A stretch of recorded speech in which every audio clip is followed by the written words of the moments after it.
Hello everyone, आज हम discuss करेंगे चैप्टर नंबर 10 लाइट। रिवाइज करते हैं इस चैप्टर को। तो लाइट क्या होता है?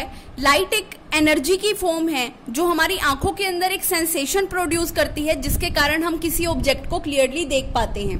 तो देखो, light is a form of energy which produce sensation in our eyes to see objects. अब देखो, अगर आप किसी डार्क रूम में प्रेजेंट हो तो आपको कोई भी ऑब्जेक्ट क्लियर दिखाई नहीं देगा।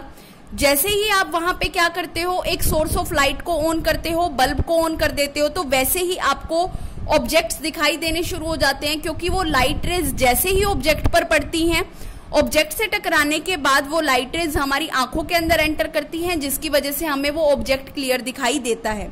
तो लाइट क्या है? एक एनर्जी की फॉर्म है जो हमारी आंखों के अंदर एक सेंसेशन प्रोड्यूस करती है, जिसके कारण हम किसी भी ऑब्जेक्ट को देख पाते हैं। अब देखो, जो लाइट है वो एक ऐसा टॉपिक है जिसने बहुत सारे साइंटिस्ट का ध्यान अपनी तरफ आकर्षित किया। बहुत सारे साइंटिस्ट ने इस पर बहुत सारी रिसर्च की, बहुत सारी थ्योरीज लिखी, इसके नेचर को समझने की कोशिश की। अब बहुत सारे साइंटिस्ट ने कहा कि जो लाइट होती है वो पार्टिकल नेचर को पोजेस करती है। बहुत सारे साइंटिस्ट ने कहा ऐसा नहीं होता, वो वेव नेचर को पोजेस करती है। लास्ट में कंक्लूजन निकाला गया कि जो लाइट होती है वो दोनों तरीके का, मींस ड्यूअल नेचर को शो करती है, वेव नेचर को भी और पार्टिकल नेचर को भी।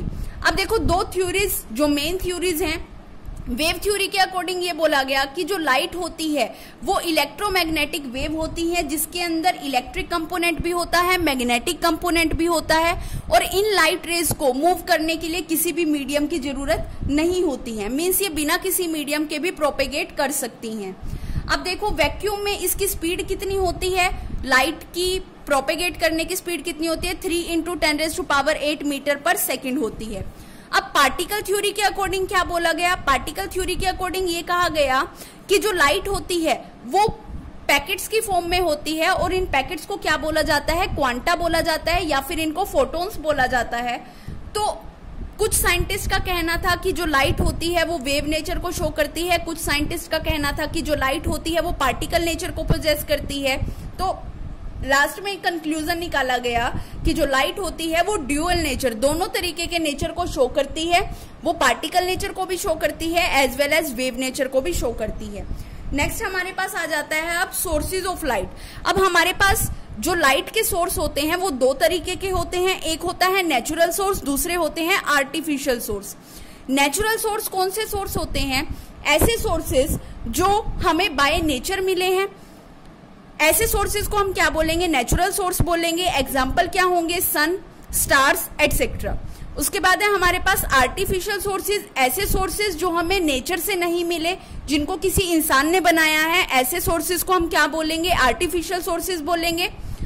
इनको हम मैनमेड सोर्सेज भी बोलते हैं, क्योंकि ये इंसानों द्वारा बनाए गए हैं, इसलिए हम इसको मैनमेड सोर्सेज भी बोलते हैं। एग्जाम्पल क्या होंगे इसके? Electric bulb, LED, burning candle etcetera. इसके बाद अब हम डिस्कस करते हैं light rays.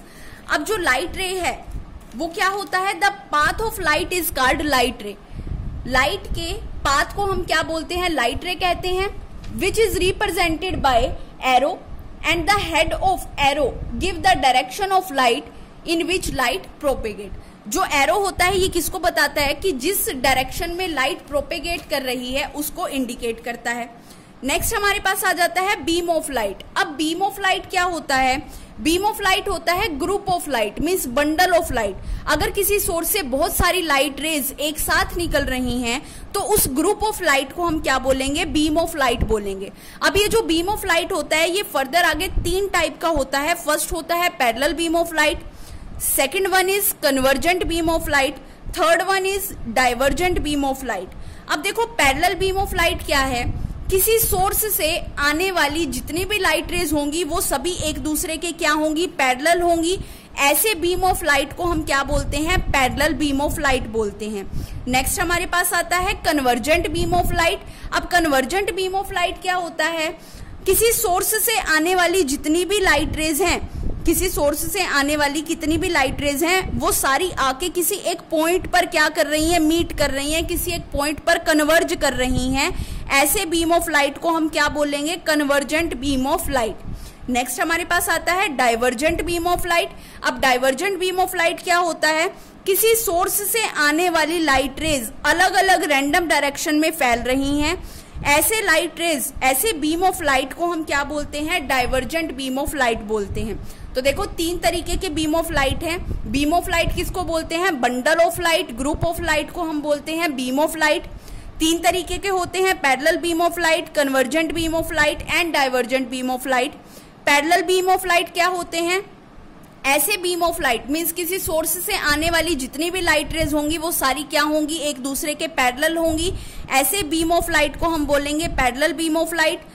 Convergent beam of light क्या होगा? जितनी भी किसी सोर्स से आने वाली लाइट रेज होंगी वो सारी आकर एक पॉइंट पर मीट कर रही हो, एक पॉइंट पर कन्वर्ज कर रही हो, उसको हम क्या बोलेंगे? कन्वर्जेंट बीम ऑफ लाइट बोलेंगे।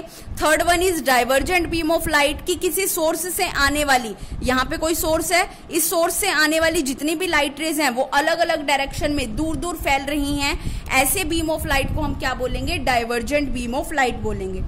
नेक्स्ट टॉपिक है हमारे पास रिफ्लेक्शन ऑफ लाइट।